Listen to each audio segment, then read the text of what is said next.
बिस्मिल्लाहिर्रहमानिर्रहीम अस्सलामुअलैकुम या अली हक हैदर। उम्मीद करना तुसी सारे भरा ठीक होवो ते अल्लाह ताला तुहानू सारिਆਂ ਨੂੰ ठीक रखे जी। ते आज जनाब तुहानू वहाने आ गुड्डी गुड्डे दी पींग। ठीक है जी, निक्कियां होंदे कदे वेखी दी सी ते काफ़ी अरसे तो बाद जनाब ये पींग लभी है। तो मैं आख्या तुहाडे सारे भरावां दे नाल जनाब शेयर करिए। ये बारिश हुई है तो बारिश होने तो फौरन बाद थोड़ी जी धुप निकली है तो यह नज़ारा जनाब वेखने नूं लभा है। गुड्डी गुड्डे दी इहनूं पींग आख्या जांदा। बचपन दे विच सानूं ते यही दस्सिया जांदा सी कि गुड्डी गुड्डे दी पींग है। अज ये ते माड़ी जी असीं सर्च भी करांदे कि गुड्डी गुड्डे दी पींग दे विच किन्ने कलर ने। एक जनाब नीला कलर है, ठीक है, एक सबज़ कलर है तो एक पीला तो एक सुरख है। मेरे अंदाजे के मुताबिक 4 कलर दे विच ये गुड्डी गुड्डे दी जनाब पींग है। मजीद तुहानूं जूम करके विखाने आ ते दूरों थोड़ी इस गल्ले मैं विखा रहा कि सारिਆਂ ਨੂੰ सही पता लगे कि गुड्डी गुड्डे दी पींग किस तरह की हुंदी है।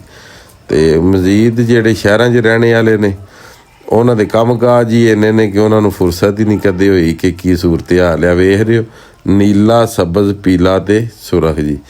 तो पिंडां विच इह वे कि नज़र पै ही जाती है, तारे भी निकले होण ते नज़र आ जाते हैं, चन्न निकलिया होवे नज़र आ जाता।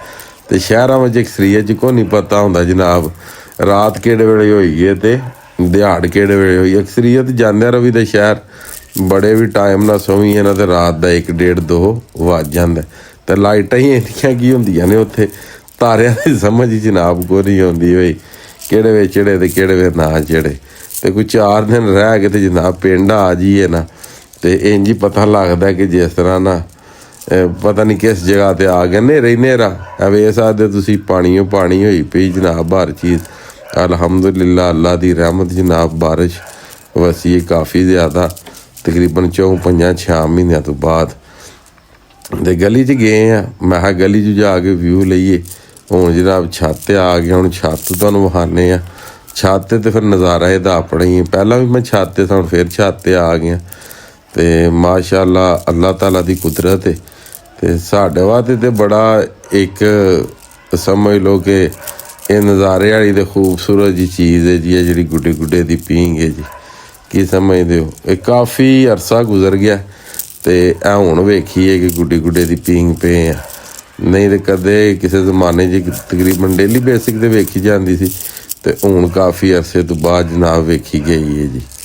ठीक हो गया। ये तुसी नज़ारा जनाब वेखो। ये मेरा पिंड है जी, ज़िला गुजरात जलालपुर जट्टां दे पिंड जनाब मोचोगी। जनाब मोचोगी पिंड है जनाब अपना। ये लाजमी सारे भरावां दसना जी कि की सिस्टम होंदा जिहड़ा गुड्डी गुड्डे दी जिहड़ी पींग है ये चढ़दी है जी। काफ़ी ज़्यादा भरा जनाब पिंड के बारे में भी पुछते हैं कि जनाब तुहाडा पिंड किहड़ा। तो मैं हुण अक्सरीयत विच ही अपने पिंड दा दसना जी ना।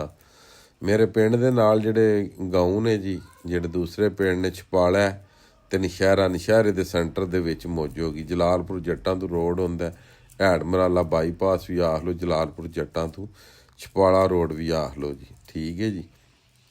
तो तकरीबन राम के बैलपुर वगैरह वगैरह भी सारे आ माड़े जी कबूतर रखे ने जिहड़े तुहानूं वहाए ने जी। तो बस इस तरह दी छोटियां मोटियां वीडियो जिहड़ियां ने इंटरटेनमेंट वालियां लैके हाज़र होंदे रवीदा ताकि जिन्ने भी साडे भरा ने वो भी ये नज़ारे वेखण जी। जिहड़े बाहरां दे विच ने शायद उत्थे भी गुड्डी गुड्डे दी पींग पैंदी होवे दी। ते मजीद तुसां सारे भरावां ने कमेंट बाक्स दे विच लाजमी दसना कि इह सीज़न दे विच जां इन्हां दिनां दे विच अजकल दे विच जिहड़ियां बारिशां होईयां ने किहड़े इलाके दे विच तुसां ये गुड्डी गुड्डे दी पींग वेखी जां चढ़ी वेखी। तो मजीद जनाब आई दी वीडियो तो अज दा व्लॉग करने खत्म। मैनूं दिओ इजाज़त, नैक्सट वीडियो आने तक ज़्यादा अपना ख्याल रखियो, अपनियां खास दुआवां दे विच मैनूं याद रखियो। ठीक है जी। तो इंशाअल्लाह ताला मिलने जी किसी नैक्सट वीडियो।